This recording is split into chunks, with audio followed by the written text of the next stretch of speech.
Huwag ganun pre, parang medyo nakakabastos ka eh. Ha?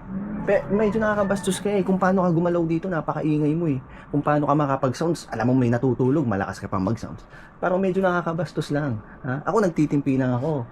Nagigising ako minsan, sarado ang aircon, pinapatay mo. Ha? Tapos pag nadating ka or umaalis ka, yung pinto, binabalagbag mo. Ano kasi balagbag? Ha? Huwag ganun pre, medyo may paggalang dapat tayo dito. Nung unang salta ko dito, kinausap ko kayong lahat, binati ko kayong lahat, ito taga Laguna, ito taga Batangas din.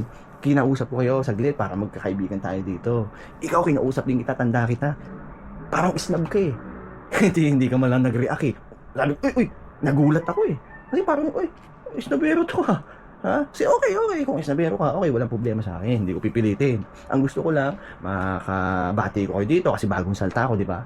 Pero yung nag-ilang linggo na ako dito, ako natutulog ako, biglang magigising ako kasi ang ingay mo na parang bang nakakabastos.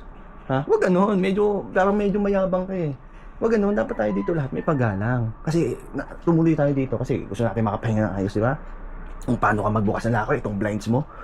Kung paano mo to saraduhan, parang biglaan, parang gusto mo pa ng ingay. O, pansin ko yun kasi ako, hindi mo alam, gising ako, napapansin ko yun. Napapansin ko sa'yo yun. Sa iba hindi. Ha? Oo, magkakadorm tayo dito, okay lang yung ingay. Pero yung parang masyado ng sobra yung ingay, exage na masyado yung ingay, ay hindi ganun dapat pre. Ha? Parang medyo maangas ka eh. Ha? Maangas ka ba? O ganun, dapat igagalang mo din ako dito, hindi porket bago lang ako dito. Ha?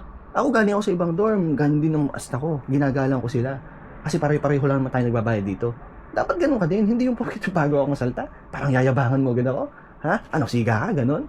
Huwag ganon. Ako hindi po pwede sa akin yung ganon. Kaya nung nataimingan kita, na parang nagre-reklamo ka pa sa akin, ang dami mong sinasabi sa akin, na, o dito, kinausap kita ngayon. Ha? O sinabi ko sa iyo ngayon, mga napapansin ko sa iyo. Ha? Na parang napakayabang mo. Na ikaw pa yung umaasa dyan, o ay, ikaw siga dito.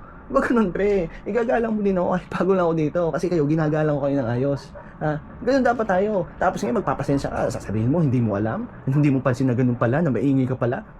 Ewan ko sa'yo. Ha? Ngayon, alam mo na. Ngayon, magpapasensya ka. Sige, tatanggapin ko. Salamat at nagpasensya ka. At least, okay na tayo dito. Wala nang conflict dito. Ha? Kasi ayaw ko din naman ng gulo. Ngayon, ayaw ko lang manahimik. Lalo na, kung medyo may nagyayabang ka dito, maingay ka dito, hindi ako mananahimik basta-basta. Magtitiis ako sa una. Pero kung talagang tuloy-tuloy na ganyan ka, hindi po pwede sa akin, pre. Parang hindi tayo mga lalaki dito eh. Ha? Ayusin mo para okay tayo dito lahat. Ha? Aapat-apat tayo dito eh. Tapos nagpapasensya ka. O sige, okay na. At least nagpasensya ka, alam mo na. At least sana sa susunod, ganun din.